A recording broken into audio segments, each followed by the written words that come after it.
Okay, so good afternoon everyone. And today आज हम class 7th का फर्स्ट चैप्टर स्टार्ट करेंगे, that is on equality. So this is the ये civics का पहला चैप्टर है ऑन इक्वालिटी. एंड इस चैप्टर का जो बेसिक थीम होने वाला है इसमें हम बेसिकली इक्वालिटी के बारे में जानेंगे. एंड वी विल सी कि हाउ मच जितनी इक्वालिटी हमें वोटिंग राइट में मिलती है, क्या वो इक्वालिटी हमें हर एक डायमेंशन फील्ड में मिलती है या नहीं, राइट. तो बेसिकली अगर हम इक्वालिटी की बात करें तो ये एक बहुत ब्रॉड डायमेंशन है. इसमें कोई अगर इसमें हमें अलग अलग एंगल से देखना पड़ेगा. ये नहीं कि हम केवल वोटिंग राइट की तरफ से देख रहे हैं कि हमें इक्वालिटी मिल रही है या नहीं. So basically this is a dynamic concept and इसे हमें मल्टीपल पर्सपेक्टिव से देखना होगा, राइट. ओके, सो बेसिकली यही इसका थीम होने वाला है. अब जो पहला टॉपिक है that is equality and its various form. मतलब कि जो इक्वालिटी है और इसके ये कैसे वेरियस फॉर्म्स में एग्जिस्ट करती है. कि अब फॉर एग्जांपल जितने भी अडल्ट्स हैं at the age of 18 years they all have voting rights. Of course चाहे वो गरीब हो चाहे अमीर हो, किसी भी बैकग्राउंड से स्टेटस से बिलोंग करें, उन सभी के पास वोटिंग राइट का अधिकार है, राइट. तो अब केवल इसका मतलब ये नहीं है कि अगर हमने सरकार ने किसी को वोटिंग राइट का अधिकार दे दिया तो वो उसके पास पूरी इक्वालिटी हो गई. That doesn't mean. So basically इसी के बारे में हम डेप्थ में जानेंगे कि आखिरकार ऐसे क्या अलग डायमेंशंस हैं जिन्हें सरकार पूरे लोगों को नहीं दे पा रही है, राइट. तो फिर इसको हम एक स्टोरी से स्टार्ट करते हैं, that is the story of Kanta. Now Kanta एक डोमेस्टिक हेल्पर है जो दूसरे के घर में जाके काम करती हैं. And in this way she earns her livelihood, right. तो बेसिकली क्या है कि अब वो जहाँ लाइन में वो अपना वोट देने जा रही हैं. अब जब जहाँ वो वोट देने जा रही हैं, जहाँ जिस लाइन में वो खड़ी हैं, उसी के पीछे कांता के पीछे उस घर के ओनर खड़े हैं जिसके घर में वो काम करने जाती है. ठीक है, तो वो दोनों एक ही लाइन में खड़े हैं. तो इसका मतलब क्या है कि हाँ, वोटिंग राइट में चाहे कोई बड़ा हो छोटा हो, किसी भी क्लास से बिलोंग करता हो, किसी भी रिलीजन से बिलोंग करता हो, वो एक ही लाइन में खड़े हो. ऑफ कोर्स ये तो इक्वालिटी है सबके पास, राइट. लेकिन अब so in this case we can say that कि हमारी जो डेमोक्रेटिक कंट्री है इसमें सारे अडल्ट जो भी 18 years तक के हैं उन सभी को वोट का अधिकार है. And that is called the adult franchise, that is universal adult franchise. मतलब इसके लिए हमने स्ट्रगल वगैरह नहीं किया. मतलब जैसे कि कि इसके लिए या फिर डिबेट हुई होगी पार्लियामेंट में कि भाई हमें सभी को राइट देने चाहिए या नहीं देने चाहिए, ऐसा कुछ नहीं हुआ था. ये तो एक बेसिक फ्रेमवर्क है जो हमारे कंट्री ने सभी को प्रोवाइड किया है. Okay, okay. So so that is the adult universal adult franchise. तो इसके लिए हमने स्ट्रगल नहीं किया, है ना.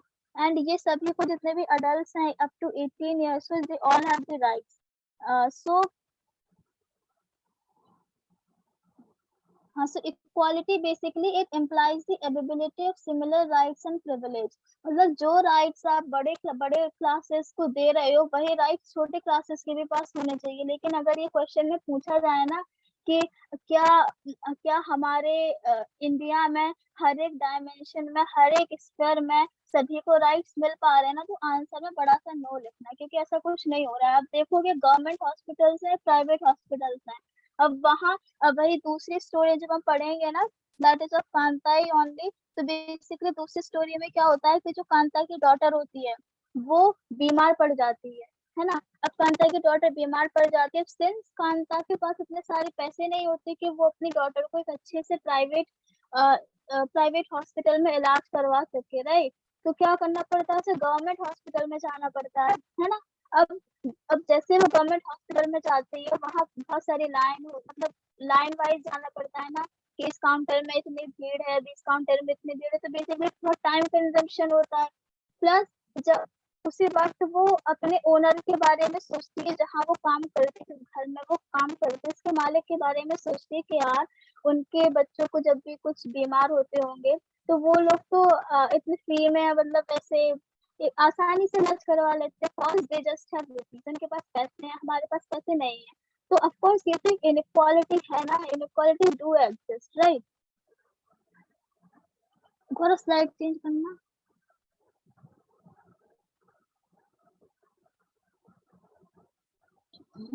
Okay, so now let us understand the basic principle of Indian Constitution।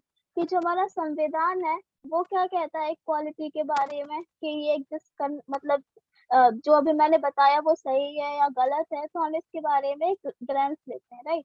तो कॉन्स्टिट्यूशन में क्या लिखा है, कॉन्स्टिट्यूशनल संविधान, इसमें क्या लिखा है कि every person is equal before law. अब कोई भी हो, चाहे वो दलित हो, चाहे वो बड़ी से बड़ी क्लास का हो, चाहे वो राजा हो, चाहे वो एक काम करने वाला इंसान ही हो, आखिरकार है तो वो all above, we should remember that all above हम सभी एक इंसान है, राइट।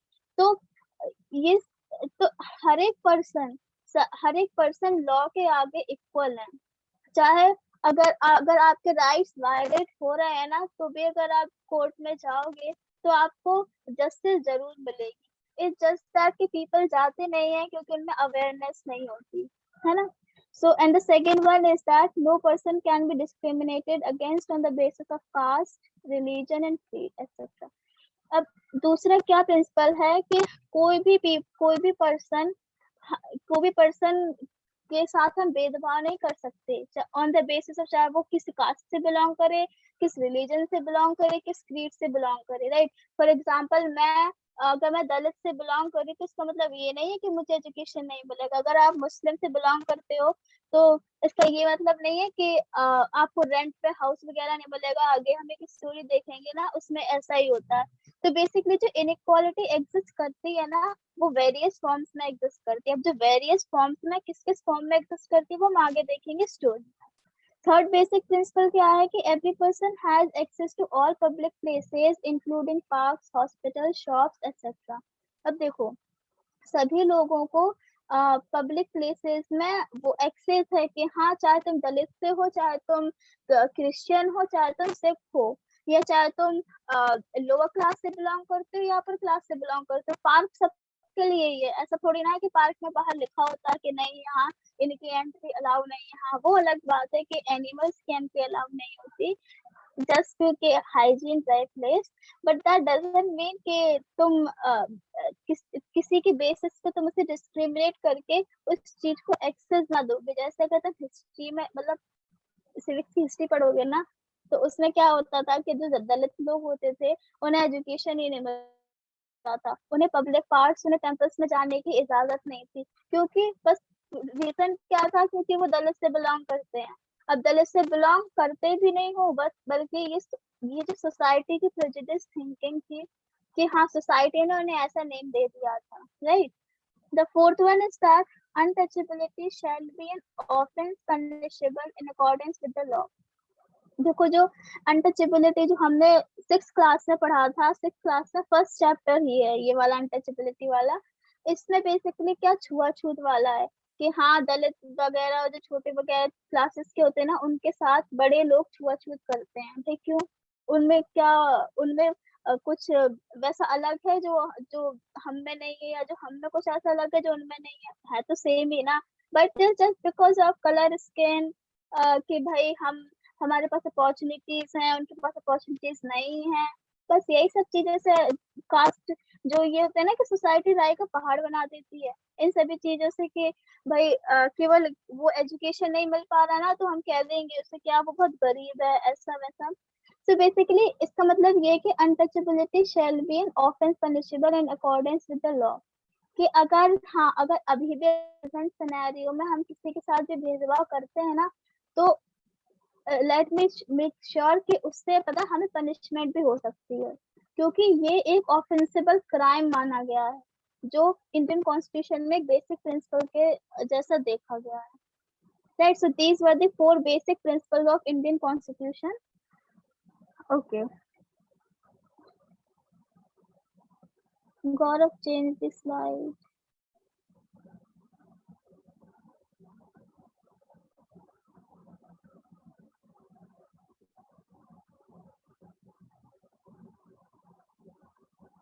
Okay. अभी जहाँ आपको भी कहीं डाउट हो तो बोल देना, ठीक है।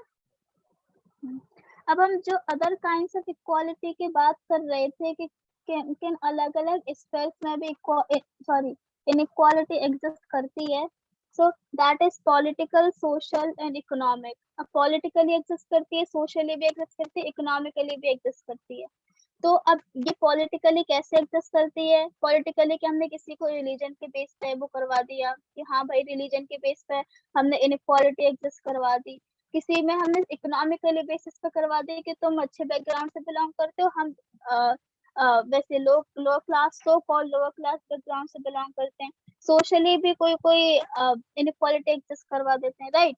सो now there will be studying about other kinds of inequality. अब देखो कि अब जो हमने कांता के बारे में बात की थी कि इन केस ऑफ वोट, अगर हम वोट के बारे में बात करें तो कांता और जहां वो काम करती थी उसके मालिक दोनों इक्वल थे वोट के हिसाब से, है ना, क्योंकि दोनों के एक ही लाइन में खड़े थे, राइट। और अगर हम बात करें हॉस्पिटल की कि जो मालिक थे वो अपने बच्चों का इलाज प्राइवेट हॉस्पिटल में करवा सकते थे, बल्कि जो कांता थी वो गवर्नमेंट हॉस्पिटल में करवाएंगी because she was not having enough amount of money to pay for the treatment, right. तो ये किस बेसिस पे इनइक्वालिटी एग्जिस्ट हो गई? ये इस बेसिस पे, इकोनॉमिक बेसिस पे इनइक्वालिटी एग्जिस्ट हो गई, है ना। So in this sense people are highly divided। अब देखो हमें देखते हैं पॉलिटिकल, सोशली, इकोनॉमिक, तो इस सेंस में ना सोसाइटी के जो लोग हैं वो हाईली डिवाइडेड हैं, मतलब वो विभिन्न प्रकार से अपने आप को विभाजित कर देते हैं। तो despite being really equally under the constitution, तो अब देखो अब जो कॉन्स्टिट्यूशन है, कॉन्स्टिट्यूशन ने तो सबको इक्वली माना है ना। तो बेसिकली क्या है कि कॉन्स्टिट्यूशन ने हमें प्लेटफॉर्म प्रोवाइड किया है। अब उस प्लेटफॉर्म पे एक्ट कैसे करना है? एक्ट पब्लिक को करना है ना। अब फॉर एग्जांपल अगर गवर्नमेंट कोई स्कीम्स वगैरह निकालती है तो वो हमारी वेलफेयर की तो निकालती है, लेकिन अब उस स्कीम्स का हमें कैसे यूटिलाइज करना, that depends on us, right. So constitution has given a platform, for example, and we need to act on it, right। Constitution ने तो इक्वालिटी ला दी। अब ये थोड़ी ना कि कॉन्स्टिट्यूशन चल चल के बताए सभी को कि हाँ भाई तुम ऐसा मत करो, ऐसा मत करो, that doesn't work, it's so hypothetical situation, right. So अब कि हमें हमें वर्क करना है, हमें एक्ट करना है, ये जो भेदभाव को हटा सकते हैं, ठीक है। अब let us understand the inequalities with two stories. अब हमारे पास दो स्टोरीज है, अब हम इनसे इनइक्वालिटी कैसे एग्जिस्ट करती है उसके बारे में पढ़ेंगे, राइट। तो पहला story of Prakash Valmiki and दूसरी स्टोरी है story of mister and Mrs Ansari. अब देखो स्टोरी ऑफ प्रकाश वाल्मीकि। अब इक्वालिटी तो बहुत सारे चैलेंजेस होते हैं, कोई भी अच्छी चीज होने वाली हो ना तो उसके पीछे चैलेंजेस बहुत होते हैं। फॉर एग्जांपल अगर हम सक्सेसफुल बन गए तो उसके पीछे चैलेंजेस, तो स्ट्रगल तो होता ही होगा ना। तो इक्वालिटी के पास भी बहुत सारे चैलेंजेस होते हैं। अब बहुत in the various forms of inequality, for example caste system. अब कास्ट सिस्टम तो एक बहुत बड़ा हर्डल बन चुका है इक्वालिटी लाने के लिए, मतलब ये एक इक्वालिटी के सामने बहुत बड़ी दीवार खड़ी हो चुकी है, दैट इज कास्ट सिस्टम। और वो दिन पर दिन बढ़ती जाती है। अगर हम खुद एक्शन, पब्लिक खुद एक्शंस ना ले तो of course it will keep increasing, right. तो let us come on the story. Story क्या है कि प्रकाश वाल्मीकि ये एक राइटर थे, मतलब दलित राइटर थे। अब दलित से ही तो पता चल गया होगा, है ना, he was a Dalit writer. तो उन्होंने एक ऑटोग्राफी लिखी थी, ऑटोबायोग्राफी लिखी थी, दैट इज झूठन। तो उन्होंने उसमें क्या एक्सप्रेस किया है? He express the experience of inequality suffered by him. अब सिंस ओम प्रकाश वाल्मीकि एक दलित थे, तो उन्होंने ऑफ कोर्स बहुत सारे स्ट्रगल्स, बहुत सारे एक्सपीरियंसेस सफर किए होंगे, बहुत सारे एक्सपीरियंसेस देखे होंगे in the sense of inequality. तो उन्होंने वही सब अपने झूठन के बुक में मेंशन किया कि उन्होंने क्या क्या इनइक्वालिटी सफर की है। तो ही वाज अ दलित, और जो दलित का मतलब होता है दैट इज ब्रोकन। जितने भी दलित लोग थे ना, उन्होंने खुद को ये नेम दिया था अपने से, क्योंकि वो इतने सारे इनइक्वालिटी, वो इतने सारे भेदभाव फेस कर चुके थे ना कि दे वर जस्ट टायर्ड ऑफ, तो वो बहुत मतलब थक गए थे कि यार हमें क्यों ऐसा नीचा दिखाया जाता है, दैट्स ऑल। तो उन्होंने अपने आप को खुद एक नेम दे दिया था, दैट इज ब्रोकन। ओके। सो उन्होंने अपने बुक में क्या लिखा कि जो ओम प्रकाश वाल्मीकि थे ना, उन्हें अपने क्लासरूम में ना बहुत मतलब दीवार वहां बैठना पड़ता था, जो दहलीज होती है ना गेट के पास, वहां बैठना पड़ता था। वो क्लास में अदर क्लास के बच्चों के साथ नहीं बैठ सकते थे, क्योंकि जस्ट कि वो दलित से बिलोंग करते, क्योंकि वो दलित ही थे बस इसीलिए, है ना। और कभी कभी तो क्या होता था कि जो हेडमास्टर होते थे स्कूल के, वो उनसे स्वीप करवाने के लिए कहते थे, मतलब पोछा लगाने के लिए कहते थे कि भाई ओम प्रकाश तुम पूरे ग्राउंड में आज पोछा लगाओगे, तुम पूरे ग्राउंड को आज साफ करोगे। पढ़ने आ रहे हैं ना, पढ़ने आ रहे हैं तो उन्हें पढ़ाया उन्हें अच्छे से। अब सोचो कि उस जमाने में जब टीचर्स खुद डिस्क्रिमिनेशन करते थे, तो सोसाइटी तो ऑफ कोर्स मेंटालिटी इतनी मानसिक संकीर्णता वो भरी होगी कि right, so that is a thing, right. तो तो कभी कभी उनसे पूरा स्कूल स्वीप करवाने के लिए कहते थे, कभी कभी प्लेग्राउंड साफ करवाने के लिए कहते थे, क्योंकि बस वो दलित से थे। सो ये किस बेस पे है inequality? This is the inequality is based on caste. ये कास्ट के बेसिस पे है, क्योंकि वो दलित से बिलोंग करते थे, तो इसीलिए उन्हें ये इनइक्वालिटी सफर करनी पड़ी।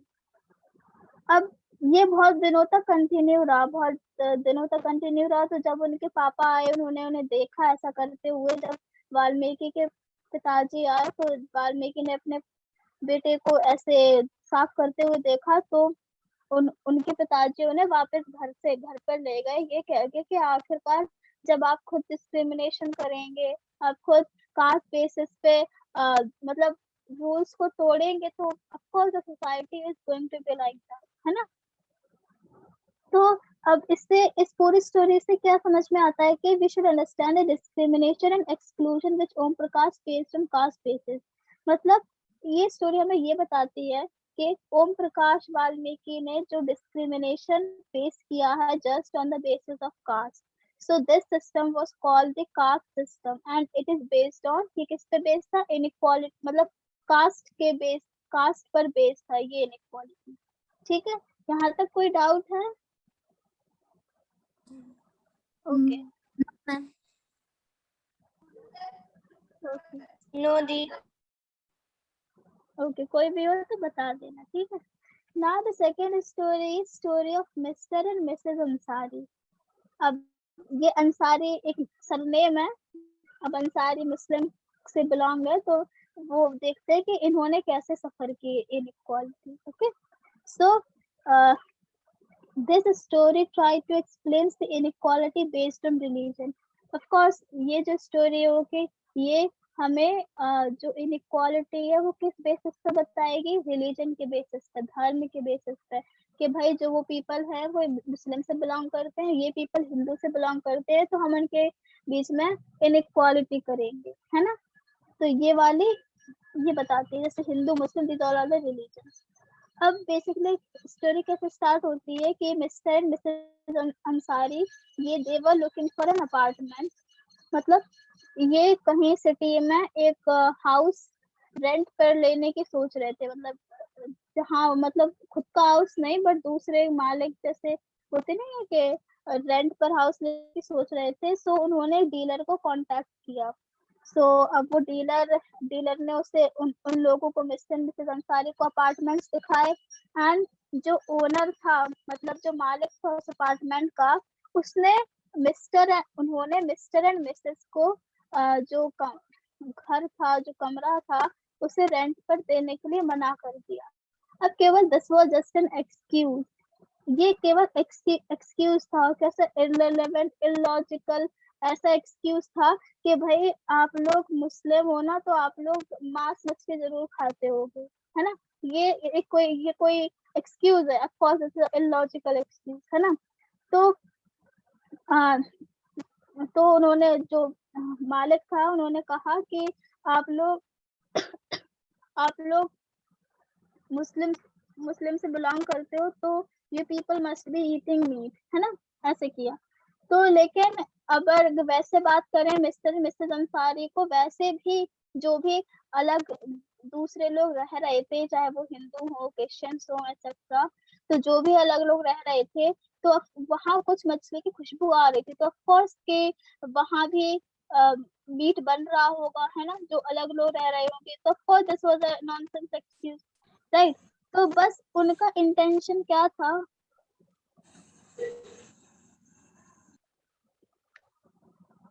ओनर का इंटेंशन क्या था कि भाई हमें मिस्टर एंड मिसेस अंसारी को कमरा नहीं देना क्योंकि वो मुस्लिम रिलीजन से बिलोंग करते हैं। अब ये इनइक्वालिटी किस बेसिस पे हुई, ये इनइक्वालिटी धर्म के बेसिस पे हुई कि they belong to a Muslim so we won't give them apartment, right. तो ये दो स्टोरी थी जो बेसिकली हमें एक इन डेप्थ पर्सपेक्टिव देती हैं कि इनइक्वालिटी कितने वेरियस फॉर्म्स में एग्जिस्ट करती है। अब इन दोनों के पास of course right to vote जरूर होगा, है ना, राइट टू वोट तो इन दोनों के पास भी होगा, लेकिन क्या ये जो वेरियस डायमेंशन हमने देखे इनमें इन्हें राइट राइट मतलब अधिकार मिला नहीं ना। और उसके बाद जो जिन्होंने मिस्टर मिसेस अंसारी ने जिस डीलर को कांटेक्ट किया था अपार्टमेंट के लिए, वो डीलर उनसे क्या कहने लगा कि भाई आप लोग अपना सरनेम चेंज कर लो। अब जब उसने सरनेम चेंज करने की बात कर दी तो ऑफ कोर्स उनके जो सेल्फ डिग्निटी होगी वो हर्ट की होगी ना, क्यों भाई हम सोसाइटी के लिए अपना सरनेम चेंज करें, है ना, क्यों हम उनके थिंकिंग नहीं बदल सकते। तो that's the thing we must think about, right. तो then the third topic is importance of Gaurav slide change करना।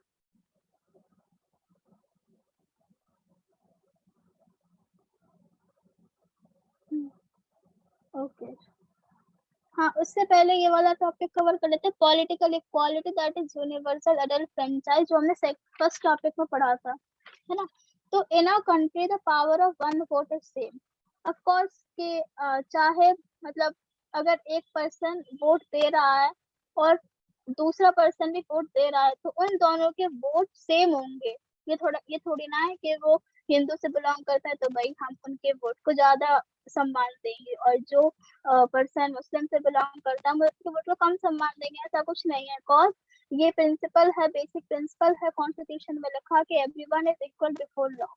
सो इन a country the power of one vote is same, कि कोई भी वोट दो, चाहे वो किसी भी रिलीजन से बिलोंग करे, किसी भी कास्ट से, किसी भी क्रीड से, एवरीवन, राइट।